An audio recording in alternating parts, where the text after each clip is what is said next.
हरिओम नमो नारायण। जय जयकार हो। आप सभी भगत मंगल में रहें, सभी साधक साधकाएं खुश रहें। जो भी इस पंथ पे चल रहे हैं साधना मार्ग में, मैं उनको एक बात कहूँगा आज सोशल मीडिया के माध्यम से कि भक्ति में संकट बहुत आते हैं, परेशानियां बहुत आएंगी। घबराने की आवश्यकता नहीं है, मगर हम डर जाते हैं, घबरा जाते हैं। मगर घबराइए मत, जो हो रहा है उसे होने दीजिए। सिर्फ आप देखते रहिए। उससे क्या होगा? उससे आपको अनुभव होगा। अनुभव कि जब मेरी साधना मार्ग इतनी चल रही थी तो उतनी क्रिया में उतने दिन में क्या अनुभव हुए मुझे। दुख के अनुभव हुए, सुख के अनुभव हुए, यश के अनुभव हुए, अपयश के अनुभव हुए, शत्रुओं का जोर रहा, ये पूजा में विघ्न आया, ये ऐसी चीज़ें रहेंगी। तो इन चीज़ों से कहूँगा हम घबराएं ना। इन चीज़ों से हम घबराएं ना। घबराने से कुछ प्राप्त नहीं होगा। मन करेगा सब छोड़ दो और काम धंधे में लग जाओ।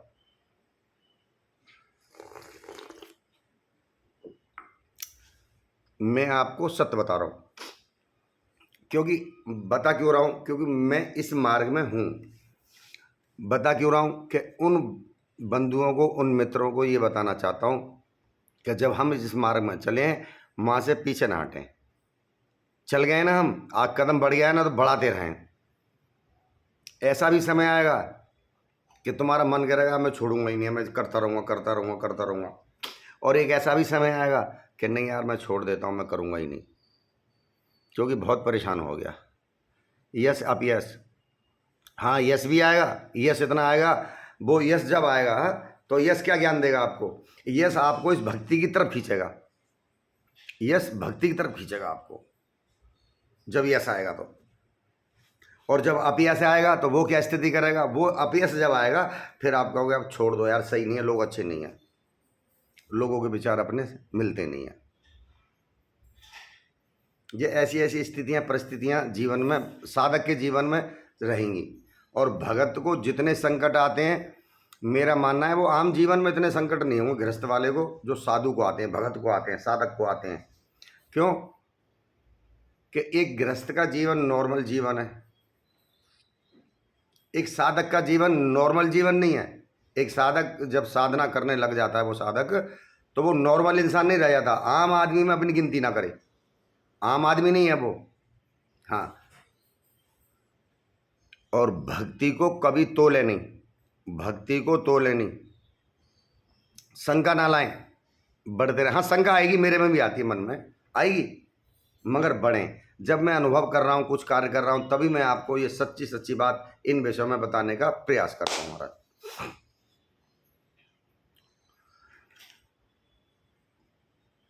हम ना तो कोई गद्दी चलाते हैं, ना कोई अखाड़ा आश्रम चलाते हैं, ना मैं कोई इलाज करता हूँ किसी रोगी बीमारी का, ना। मैं तो एक साधक हूँ भैरव बाबा का।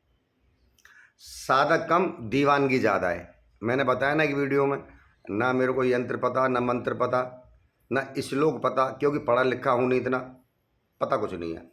सिर्फ मुझे इतना पता है, भैरवनाथ बाबा की जय, बस। और ज़्यादा हम ज्ञान में आप 500 आदमियों में बैठ जाइए, 500 की बातें, वाणी अलग अलग रहेंगी, सबकी अलग अलग विचार रहेंगे भक्ति के। और देखो, अनुभव सबको अलग अलग तरीके के होंगे, एक तरीके के अनुभव किसी को नहीं होंगे। आपकी भक्ति आपको मत बुद्धि की तरफ से अनुभव कराएगी।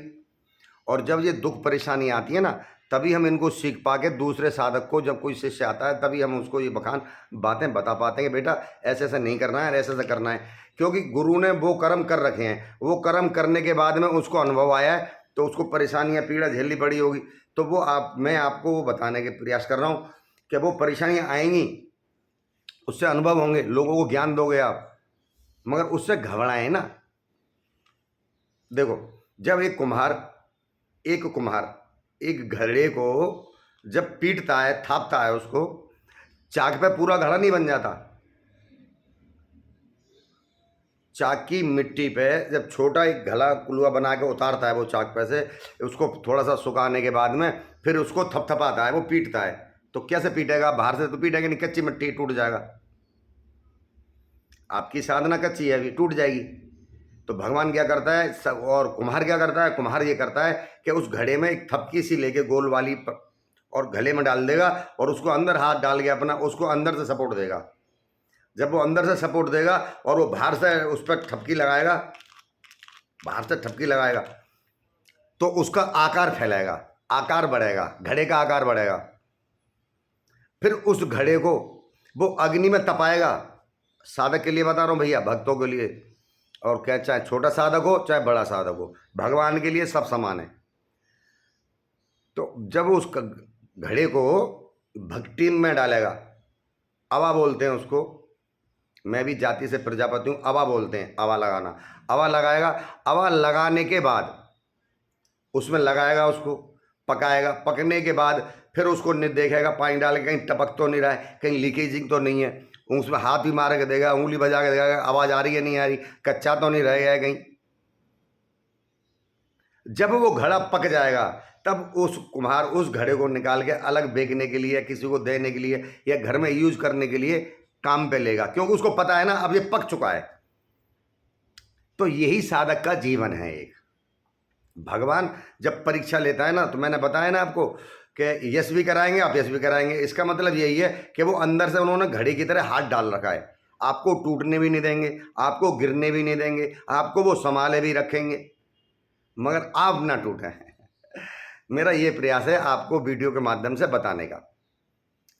ना इसमें कोई मैं दावा कर रहा हूँ, ना कुछ गारंटी है, ऐसा नहीं है, मगर जो मेरे अनुभव हैं मैं उनको आपके सामने रखने का प्रयास कर रहा हूँ।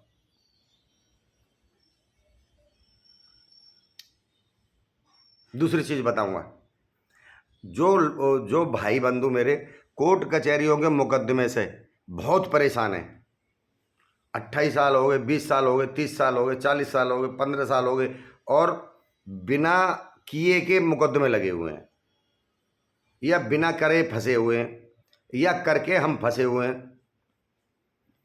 तो उनसे हम छुटकारा कैसे में पाएं? उन कोर्ट कचहरियों से कैसे बचें? आज मैं इस विषय में आपको बताने जा रहा हूं भैरव बाबा का, भैरवनाथ की पूजा। कोर्ट कचहरियों से कोर्ट में जाने के बाद भी विजय कैसे हो, हम कैसे विजय मिले? तो इसमें भैरवनाथ बाबा की मैं आपको पूजा बताने जा रहा हूं। शनिवार और रविवार, शनिवार और रविवार गूगल की धूप लगाएं, गुलगुले बनाएं, 11 गुलगुले बनाने, संभव नहीं है 5, 10, 11, 21 जो भी बना सकते हैं। उड़द के बना लीजिए, थोड़े से, थोड़ी सी जली भी रख लीजिए। ये शनिवार और रविवार, शनिवार की शाम को बना के रखें, रविवार को भोग लगाएं सुबह 4 बजे 5 बजे, और यही काम रविवार को बनाएं, बाबा का नाम भोग बना कर रखें, और सुबह को सोमवार के दिन चुपचाप भोर में ही 4 से 5 बजे के बीच में उनको भैरव को खिलाए आएँ, घर से जाके हाथ जोड़ के आ जाएं। और ये भोग जब बनाने खिलाने से पहले क्या करें? खिलाने से पहले एक मंत्र का जप करें। एक मैं मंत्र बताने जा रहा हूँ आज आपको ज्ञान की, और उस मंत्र को करोगे तो इससे आपको लाभ होगा, मन में शांति भी आएगी, शत्रु शांत होने लग जाएंगे, मुकदमा में आपको 100% विजय होगा। आगे तो मैं भगवान नहीं हूँ और ना कोई इतना बड़ा ज्ञानी हूँ, तो मैं छोटा सा एक अनुभव है, मैं आपके सामने इस सोशल मीडिया के माध्यम से प्रस्तुत कर रहा हूँ और रख रहा हूँ आप लोगों के सामने। शायद कोई मेरा भाई बंधु इन चीज़ों से, जिस घर में ये मुकदमे लग गया, तो समझ लेना वो घर डूबने के कगार पे है महाराज। या कोई रोग बीमारी घर में समा गई तो समझ लेना ये डूब जाएगा। पैसा, धन, जेवर, मकान, दुकान सब गिरमी बिक, ये ऐसे काम होंगे। तो इसके लिए एक छोटा सा वीडियो मैं बताने जा रहा हूँ आपको, तो सुनो। मंत्र, हमने भोजन भोग बना लिया बरसात का, थाली में सजा कर रख दिया, ठीक है, पत्तल ले लीजिए, पत्तल खाने वाली आती हैं, उसमें भर के रख दीजिए, धूप जलाइए, उस धूप को पूरे घर में घुमा दीजिए, गूगल की धूप को पूरे घर में घुमाइए आप, पूरे घर में घुमा के फिर आप आसन में बैठ के धूप को उत्तर दिशा में मुंह करके बैठ जाइए। और बैठने के बाद में एक मंत्र का जप करें, एक माला करें या 2 माला करें। ओम ब्रह्म काल भैरवाय फट, ओम ब्रह्म काल भैरवाय फट, ओम ब्रह्म काल भैरवाय फट, ओम ब्रह्म काल भैरवाय फट। इस मंत्र का जप करें शनिवार रविवार से। अगर आपने ये मंत्र जप कर लिया और मन में ठान ली कि मैं हाँ केस मुकदमों से पीड़ित हूँ, शत्रुओं से पीड़ित हूँ, तो आप इस मंत्र का जप करें, उच्चारण करें, और आप जिस दिन से ये करने लग जाएंगे तो मेरा मानना है आपको लाभ होगा। मगर ये सब करें साफ सफाई से, शुद्धता से। दूसरी चीज, जब ये जाप करें और जब ये क्रिया करने जाएं हम, तो सर्वप्रथम ध्यान दें, शराब, मांस, अंडा, मदरा, किसी जीव जंतु को मारना, पशु पक्षी को मारना, ये बंद करें, ये ना करें बिल्कुल भी। किसी साधु संतों का अपमान ना करें कभी भी। साधु तो सहन करके चला जाएगा, आपने जो भी बोल दिया, आपने कुछ भी बोल दिया, कितना भी टॉर्चर कर रहे हो, वो सहन करता रहेगा, वो बोलने वाला नहीं है, शांत रहेगा वो। अगर जिस दिन उसको क्रोध आ गया तो फिर समझ लीजिए मुंह से जो शब्द निकले वो पत्थर की लेखा है। क्यों कि साधु के पास 2 ही चीज होती है, दुआ और एक बद्दुआ। उसके पास कुछ नहीं होता, ना खाने को होता ना पहनने को होता है, फकीर है वो तो, बेझोली का फकीर।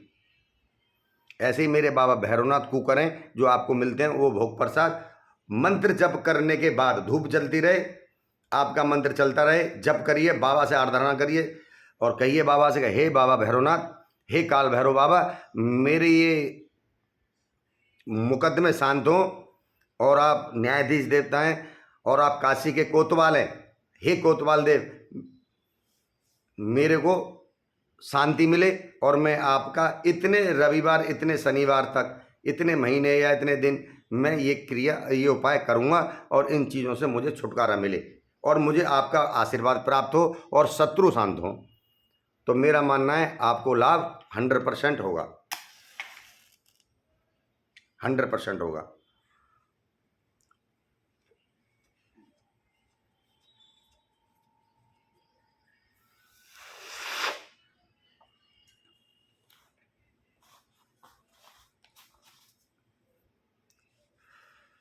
ये एक ऐसा मंत्र है, एक ऐसी क्रिया है, कोई भी क्रिया, कोई भी मंत्र गुप्त रखने से कार्य करता है।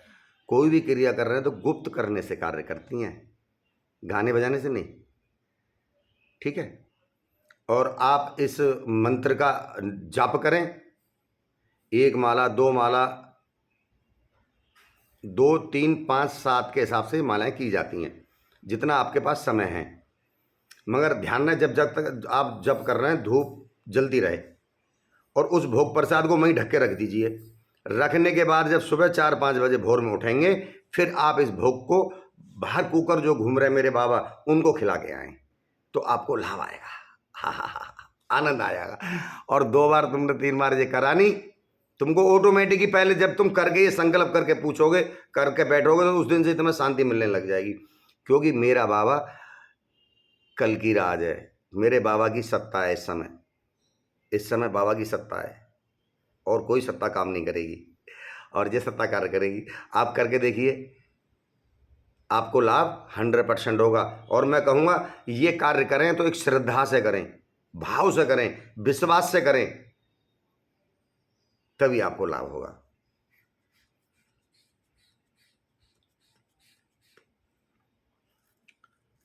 मैं एक साधु वेश में बैठा हुआ हूँ, ना मैं कोई अखाड़ा, ना कोई दुकान।